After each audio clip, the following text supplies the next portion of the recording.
Hello dear students, in this problem a rectangular loop of length L with B and mass M is placed on horizontal ground. As you can see in the figure, here xy plane is horizontal plane and z axis is along vertical direction. This is also given that a magnetic field B naught I cap exists in space, and we want to find out what minimum current should flow through this rectangular loop so that this loop can topple.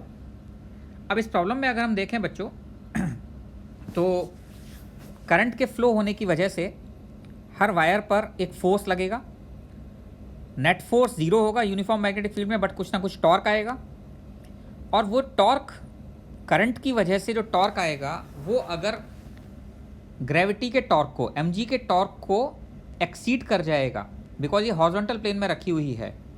तो horizontal plane में रखी हुई है तो अब ये constant motion हो गया. ये सेंटर ऑफ मास से पास होने वाली एक्सिस के अबाउट तो रोटेट हो नहीं सकती. अब ये किस एक्सिस के अबाउट रोटेट होगी वो इस चीज़ पर डिपेंड करेगा कि फोर्सेस किस तरीके के लग रहे हैं. तो पहले हम ऐसे देख लेते हैं कि इन पर फोर्सेस कौन कौन से लग रहे होंगे.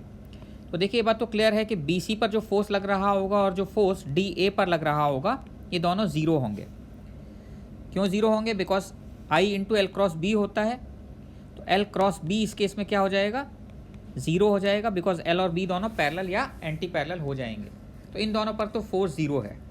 अब अगर हम CD पर फोर्स देखें, force on CD that is equal to I. मान लीजिए करंट I फ्लो हो रहा है, मिनिमम करंट इज I, तो हम I मिनिमम करंट को I कैलकुलेट कर लेंगे तो आंसर आ जाएगा FCD equal to I into L cross B.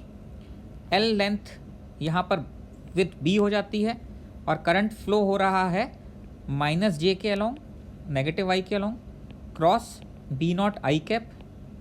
ये फोर्स आता है CD पर. इसकी डायरेक्शन अगर हम देखें तो I B नॉट, तो इसका मैग्नीट्यूड हो जाता है, and J cross I is minus K, और एक माइनस ऑलरेडी है तो यहाँ पर K कैप, यानी इस पर जो फोर्स लगेगा वो ऊपर की तरफ लगेगा FCD. इसी तरीके से अगर हम FBA पर देखें, AB पर, तो ये force I into B J cap cross B not I cap, तो इसकी डायरेक्शन जो हो जाएगी वो I B not into minus K cap हो जाएगी. आप देख सकते हैं कि इस पर फोर्स नीचे की तरफ लगेगा. तो AB पर फोर्स नीचे की तरफ लग रहा है, CD पर फोर्स ऊपर की तरफ लग रहा है. ये दोनों फोर्स मिलके कपल बना रहे हैं. इसका जो टॉर्क होगा वो this is any one force into parallel distance between them. तो अगर आप ये देखेंगे तो इनके बीच का डिस्टेंस आपका कितना आ जाएगा? L आ जाएगा. और अगर ये टॉर्क mg के टॉर्क को एक्सीड कर जाए तो ये कॉइल टॉपल कर जाएगा. तो फॉर टॉपलिंग कंडीशन क्या हो जाएगी बच्चों?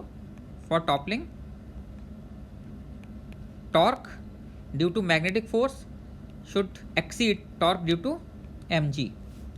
मैग्नेटिक फोर्स की वजह से टॉर्क कितना आ रहा है यहाँ पर हमें दिखाई दे रहा है. कपल की वजह से टॉर्क क्या होता है? Any one force into parallel distance between them. तो this is I B not into L, इनके बीच का डिस्टेंस हो जाएगा. This should be greater than mg. mg कहाँ पर लग रहा होगा? सेंटर पे लग रहा होगा और नीचे की तरफ लग रहा होगा. तो mg का जो टॉर्क आएगा यहाँ पर वो mg का टॉर्क आ जाएगा mg इंटू L बाय 2. आप देख सकते हैं L से L कैंसिल हो जाएगा, and I should be greater than mg divided by 2 B not. तो अगर हमसे पूछा जाएगा मिनिमम करंट कितना होगा, तो minimum current will be equal to mg divided by 2 B not आ जाएगा. इसके बाद जब ये ऊपर उठना शुरू कर देगा तो mg का टॉर्क अब और कम होता चला जाएगा. अभी तो mg का टॉर्क L/2 है, फिर ये डिस्टेंस L/2 से कम होने लगेगा. L/2 cos थीटा आ जाएगा थीटा एंगल पर, और डिस्टेंस कम होने लगेगा तो ये टॉर्क और कम होने लगेगा, जिस वजह से अगर इतना करंट है तो फिर ये टॉपल करेगा ही करेगा. बिकॉज अगर अभी इसने टॉपलिंग स्टार्ट कर दी तो फिर तो ग्रेविटी का टॉर्क और कम होता जाएगा और टॉपलिंग और इजी हो जाएगी. तो ये हमारा आंसर आ जाता है. इतना अगर करंट फ्लो हो रहा होगा तो ये कॉइल टॉपल कर जाएगा. इस केस में थोड़ा कंस्टेंट मोशन था, this was not free to rotate, तो हमने ये देखा कि कौन सी साइड के अबाउट ये रोटेट करेगा। Basically this will rotate about this side A B यहाँ पर ये एक्सिस ऑफ रोटेशन हो जाएगी, ये एक्सिस हो जाएगी, इस एक्सिस के अबाउट रोटेट करेगा।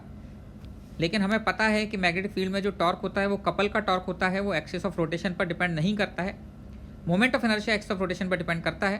तो यहाँ पर हमें अल्फा तो कैलकुलेट करना नहीं था, हमें केवल टॉर्क को ओवरकम करना था, ग्रेविटी के टॉर्क को। तो हमने फोर्सेस देखकर सीधे सीधे ग्रेविटी के टॉर्क को ओवरकम करके आई मिनिमम निकाल दिया। आई होप आप लोगों को समझ में आ गया होगा। Okay, have a good day.